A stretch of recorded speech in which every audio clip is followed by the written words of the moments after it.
स्वागत है आप सभी का प्रदेश प्राइम के दूसरे सेगमेंट अपना उत्तराखंड में और राज्य की खबरों के साथ मैं हूं प्रीति बिष्ट। और अपने उत्तराखंड में आज सबसे पहले ऐसी खबर जो चौंकाने वाली है। उत्तराखंड के सहकारिता विभाग ने राज्य के 100 पतंजलि स्टोर खोलने की तैयारी कर ली। जी हां, सहकारिता विभाग ने, जिस पर अब कांग्रेस सवाल खड़े कर रही है और पूछ रही है कि आखिर इतनी मेहरबानी केवल बाबा पर ही क्यों। जहां किसान बदहाल है वहीं ऐसे उत्पादों की मार्केटिंग सरकार क्यों कर रही है। उत्तराखंड में सहकारी समितियां आने वाले दिनों में पतंजलि के स्टोर चलाएंगी और ग्रामीण इलाकों में बाबा रामदेव के स्वदेशी उत्पाद बेचेंगे। इसको लेकर जल्द सहकारिता विभाग और पतंजलि के बीच समझौते पर दस्तखत होंगे।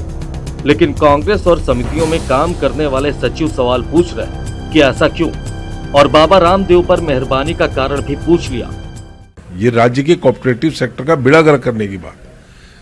पहाड़ का जो लोकल प्रोड्यूस है, जो वहाँ की दालें हैं, जो वहाँ के तमाम मसाले हैं, जो तमाम वहाँ के हमारे पूरा मार्केटिंग न होने की वजह से, विपणन न होने की वजह से पूरे राज्य के जो उत्पाद हमारे बर्बाद हो जाते हैं, उनको खरीदवाते।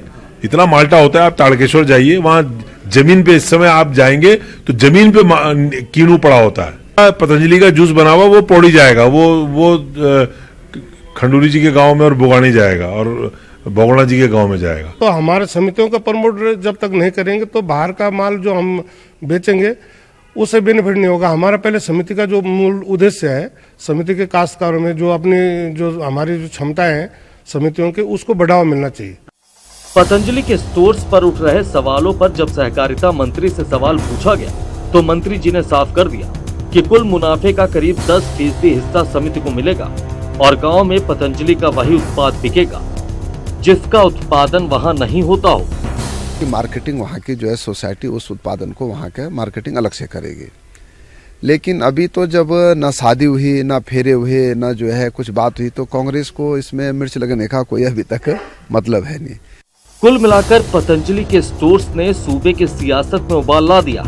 बात किसान के उत्थान की हो रही है मगर जमीनी हकीकत कुछ और ही नजर आ रही।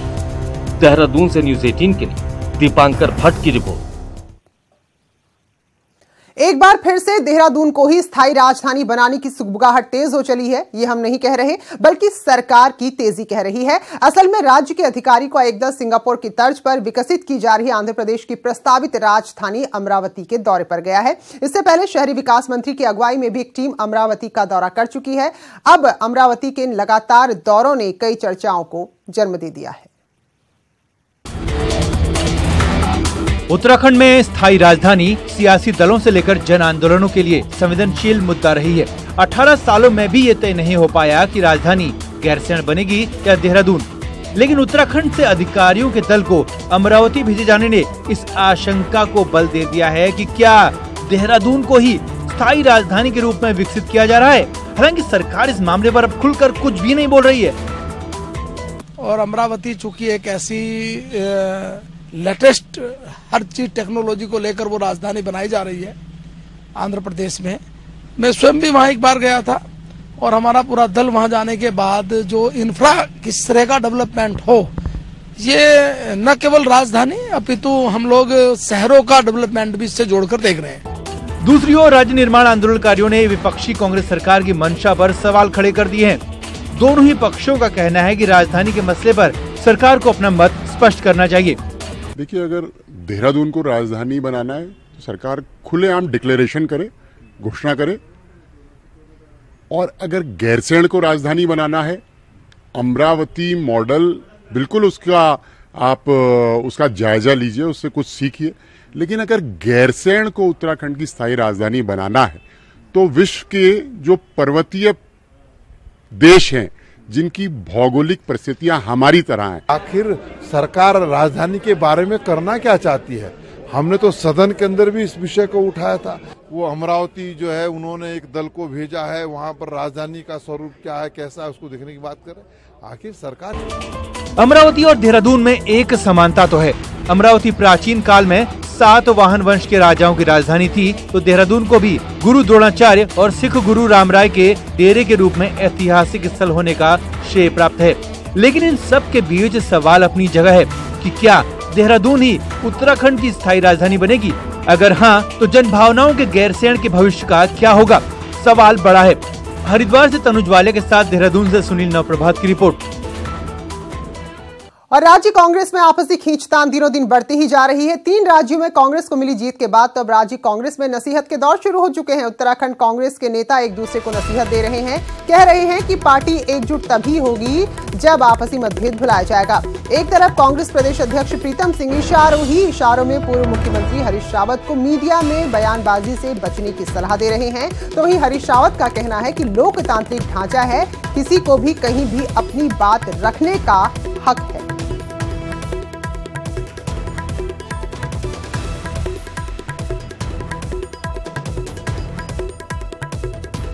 अगुवाई में हम 3 प्रदेशों के अंदर सरकार बनाने जा रहे हैं।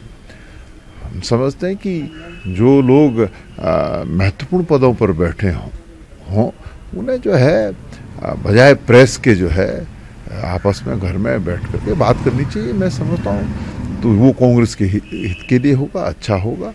भाजपा के हाथ से, आरएसएस के हाथ से बचाना है तो ऐसे में कांग्रेस जनों को तो एकजुट होना ही होना पड़ेगा, नेता लोगों को एकजुट होना पड़ेगा।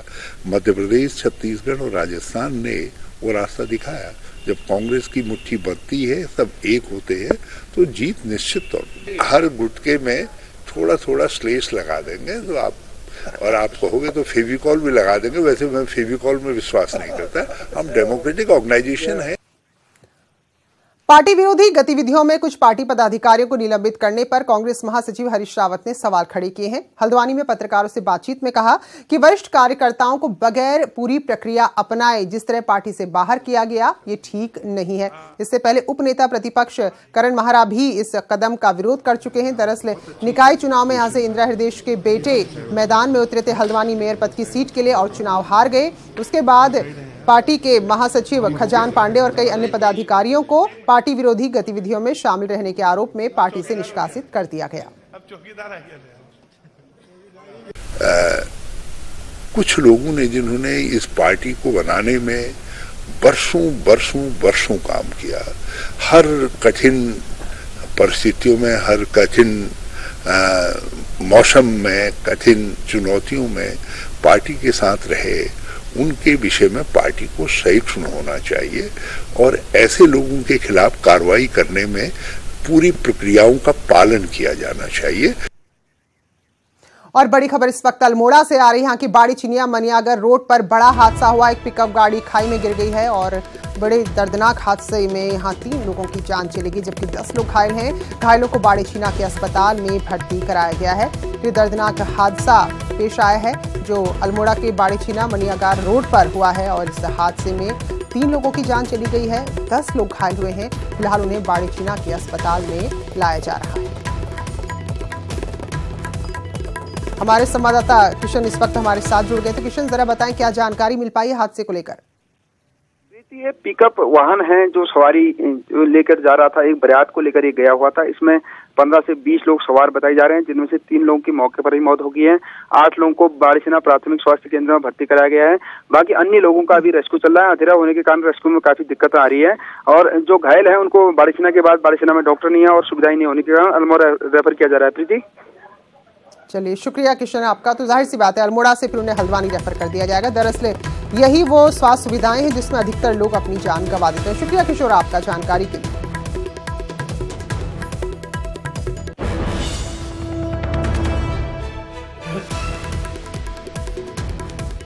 तो आपको बता दें कि अल्मोड़ा के बाड़ीछीना मनियागर में एक हादसा हुआ है। 3 लोगों की जान चली गई है और 10 लोग घायल हुए हैं, क्योंकि अभी अंधेरा हो गया है वहां। तो ऐसे में जो लोग खाई में अभी हैं उनको निकालने में थोड़ी दिक्कत जरूर आ रही है। फिलहाल घायलों को बाड़ीछीना के अस्पताल में भर्ती कराया गया है और यहां से इन्हें अल्मोड़ा भेजा जाएगा। और 3 लोगों की जान चली गई है। तो बारात से लौट रही थी गाड़ी जो हादसे का शिकार हो गई। सरकारी नौकरी की चाहत सभी युवाओं को रहती है, मगर राज्य के 90,000 छात्रों के साथ विभागों के तालमेल की कमी के चलते खिलवाड़ हो रहा है। परिवहन और आबकारी विभाग की भर्ती के लिए युवा 2 साल से एजेंसियों के चक्कर काट रहे हैं, पता कुछ नहीं चल रहा। 3 जनवरी 2017 को उत्तराखंड के 90,000 से ज्यादा युवाओं को उम्मीद थी कि वो प्रवर्तन सिपाही और आबकारी सिपाही के तौर पर नौकरी पाएंगे। उत्तराखंड अधीनस्थ सेवा चयन आयोग ने परिवहन विभाग के 75 पदों पर और आबकारी विभाग के 52 पदों के लिए भर्ती निकाली थी, जिसके लिए 90,000 से ज्यादा अभ्यर्थियों ने आवेदन किया था। मगर आज 2 साल बाद भी भर्ती का सिर्फ इंतजार ही हो रहा है और इसकी वजह है विभागों की आपसी खींचतान। जो विभाग हैं वो उन्होंने असमर्थता व्यक्त कर दी कि हम फिजिकल नहीं करा सकते, इसको आयोग ही कराए। उसके बाद हमने पुलिस से रिक्वेस्ट किया कि वो हमारे और विभागों के फिजिकल करा दें, लेकिन पुलिस ने अपने संबंधित विभागों के फिजिकल के लिए सहमति दी, बाकी के लिए उन्होंने भी सहमति नहीं दी। परीक्षा का इंतजार करते करते कई छात्र ओवरेज हो चुके हैं, जबकि फिजिकल टेस्ट के लिए आयोग के पास न एजेंसी है और न ही ग्राउंड। आयोग ने पुलिस विभाग पर ग्राउंड नहीं देने का आरोप लगा दिया, तो खाकी महकमे का कहना है कि जब तारीख ही तय नहीं होगी तो ग्राउंड कैसे मिलेगा। देखिए, ना देने की कोई बात ही नहीं है। मैंने जैसे बताया कि क्योंकि ट्रेनिंग हमारी लगातार चलती रहती हैं और भी आयोजन होते रहते हैं, इसलिए अवेलेबल नहीं है, इसीलिए इसके लिए मना करते हैं। और अन्यथा कोई और दूसरा कारण मेरे समझ में नहीं आ रहा। और ये जो आप एक पर्टिकुलर मामला बता रहे हैं, ये मेरे संज्ञान में नहीं है। विभागों की इस आपसी खींचतान में प्रदेश के भविष्य के साथ खिलवाड़ हो रहा है, जो बेहद शर्मनाक है। विभाग और आयोग के बीच में तालमेल की कमी ही कहा जाएगा, जो परीक्षाएं अभी तक नहीं हो पाई हैं। इस बीच कई अभ्यर्थी आयु समय सीमा को पार भी कर गए हैं। अब खेल विभाग और युवा कल्याण पर ही आयोग की नजरें हैं, ताकि जल्द से जल्द इन परीक्षाओं को करवाया जा सके। कैमरा पर्सन आशीष तिवारी के साथ भारती सकलानी, न्यूज़ 18, देहरादून। गंगा के लिए अनशन कर रहे संत गोपाल दास का 10 दिन से कोई पता नहीं है। संत गोपाल दास को ऋषिकेश एम्स से लाकर दून अस्पताल में भर्ती कराया गया था, लेकिन इसके बाद वो कहां गए, किस हालत में है, कोई जानकारी नहीं मिल पा रही है। आज इसी मसले पर संत गोपाल दास की मां शकुंतला देवी ने प्रेस कॉन्फ्रेंस की और सरकार से मांग की कि उनके बेटे को खोजे। उन्होंने कहा, अपने बेटे के गायब होने के पीछे कहीं न कहीं किसी की साजिश है। हमारे को दिखाया जाए, हमारे को इस बात के बारे में काफ़ी खेद है कि जिस दिन से वो गायब हुए हैं, तो आप जानते हैं एक माँ की दिल पर क्या गुजरती है। वो तो एक देश के लिए, एक मानवता के, पर्यावरण के लिए ही काम कर रहे थे।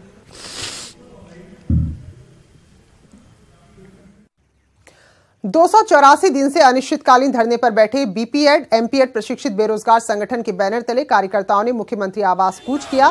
काटने का कार्यक्रम था, लेकिन पुलिस ने उन्हें धरना स्थल के पास ही हिरासत में ले लिया, उन्हें आगे बढ़ने नहीं दिया गया। इस दौरान प्रदर्शनकारियों की पुलिसकर्मियों से झड़प भी हुई। प्रदर्शनकारियों का कहना है कि उनकी मांगों पर अगर 72 दिन के अंदर फैसला नहीं हुआ तो वो आत्मघाती कदम उठा सकते हैं। देहरादून के परेड ग्राउंड में प्रशिक्षित बेरोजगार संगठन उत्तराखंड की कार्यकर्ता हंसा बिष्ट 11 दिन से भूख हड़ताल पर बैठी है।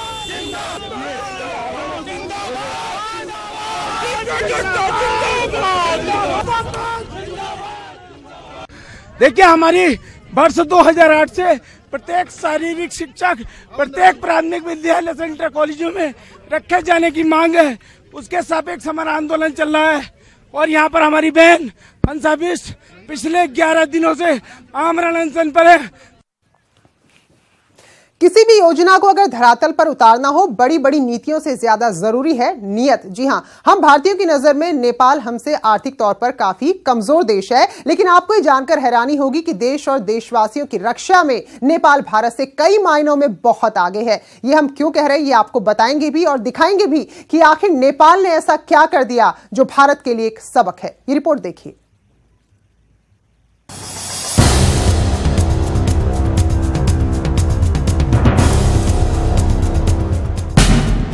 नेपाल ने दिखाया भारत को आईना, बॉर्डर पर खड़ी की रक्षक दीवार, करोड़ों लुटाकर भारत के हाथ खाली। यह है नेपाल सीमा से सटी पिथौरागढ़ जिले की धारचूला तहसील। साल 2013 में आई त्रासदी ने धारचूला को भारी नुकसान पहुंचाया था। काली नदी के तांडव ने यहाँ कई घरों को अपने आगोश में ले लिया था। कुछ ऐसा ही हाल उस वक्त नेपाल का भी था, लेकिन नेपाल ने उस तबाही के बाद सबक लिया और आज खुद को पूरी तरह सुरक्षित कर लिया है। तस्वीरें हैरान करने वाली जरूर हैं, मगर सच यही है। नेपाल ने काली नदी के किनारे मजबूत दीवार बना ली है, जो कई किलोमीटर लंबी है, और दीवार इस कदर मजबूत है कि इस तटबंध के ऊपर नेपाल सरकार ने सड़क भी बना दी है। इसके ठीक उलट देखिए भारत के धारचूला के हाल। भारतीय इलाके में मजबूत सुरक्षा दीवार तो छोड़िए, सामान्य तटबंध भी कहीं नजर नहीं आ रही। लेकिन नेपाल में देख लीजिए आप, क्या कहते हैं जो है साथ साथ में उनका क्या कहते हैं जो है वहाँ भी जो है तबाही हुई थी, लेकिन उनका कार्य देखते हुए यहाँ वालों को जो है काफी क्या कहते हैं सीख लेनी चाहिए नेपाल गवर्नमेंट से। मजबूत सुरक्षा दीवार नहीं होने से जहां पूरा धारचूला खतरे की जद में है, वहीं भारतीय भूभाग भी लगातार काली नदी में समा रहा है। 2013 की त्रासदी को 5 साल गुजर गए हैं। गुजरे सालों में नेपाल ने खुद को इस इलाके में इस कदर सुरक्षित कर लिया है कि उसकी सुरक्षा भारत के लिए भी अब चिंता का विषय बन गई है। नेपाल की ओर से मजबूत सुरक्षा दीवार बनने से अब काली नदी का पूरा बहाव भारत की ओर रहेगा, जिससे भारतीय भूभाग साल दर साल कम होता जाएगा। हालांकि अब सरकार इस बारे में गंभीर होने का दावा जरूर कर रही है। उधर नेपाल की तरफ पक्के तटबंध बन चुके हैं और अब हम संपूर्ण धारचूला का खोतिला से लेकर के धारचूला तक आर्मी बेस कैंप तक हम उसको पक्का तटबंध बनाएंगे ताकि संपूर्ण धारचूला की रक्षा हो सके।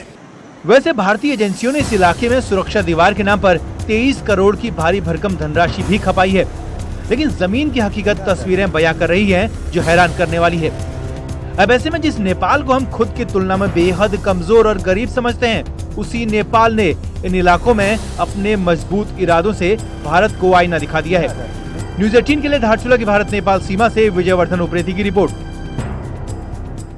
अल्मोड़ा जिला सहकारी बैंक की लमगड़ा शाखा में कैशियर और 2 पूर्व प्रबंधकों के खिलाफ एफआईआर दर्ज हुई है। तीनों पर 27 लाख के गबन का आरोप है। साथ ही कुछ समितियों से भी 50 लाख रुपए के गबन का आरोप लग रहा है। तो अल्मोड़ा जिला सहकारी बैंक की लमगड़ा शाखा है, वहां ये बड़ी कार्रवाई हुई है। इस शाखा में एक कैशियर और 2 पूर्व मैनेजर के खिलाफ मुकदमा दर्ज हुआ है और आरोप है तीनों पर 27 लाख के गबन का। इसके अलावा भी अन्य समितियों से आरोप है कि इन लोगों ने 50 लाख का गबन किया है।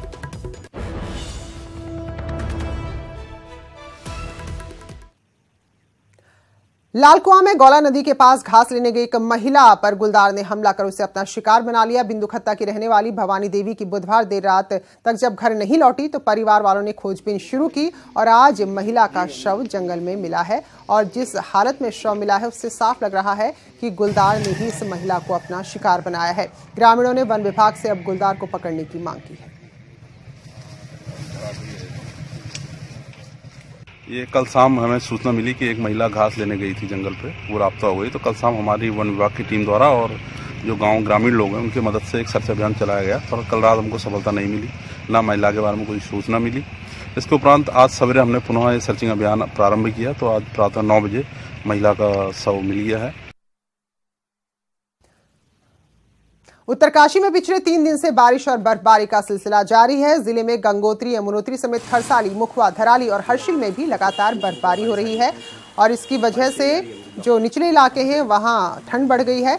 तो गंगोत्री, यमुनोत्री में 1-1 फीट तक बर्फ गिरी है, जबकि मुखवा, हर्षिल में भी अच्छी खासी बर्फबारी हो रही है। तो ये तस्वीरें आप देख सकते हैं उत्तरकाशी की, जहां लगातार 3 दिन से बारिश और बर्फबारी ने ठंड बढ़ा दी है।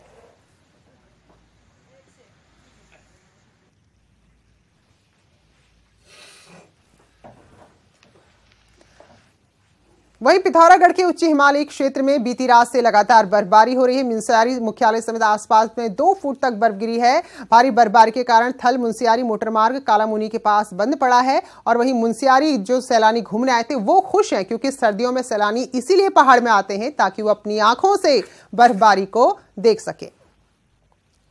तो ये तस्वीरें आप देखिए कि कितनी भारी बर्फबारी हुई है। मुंसियारी के अलावा थल, केदार, राजरंभा, हंसली की चोटियां भी इस वक्त पूरी तरह सफेद बर्फ की चादर से ढक चुकी हैं। तो इसी खबर के साथ अपना उत्तराखंड में अभी बस इतना ही।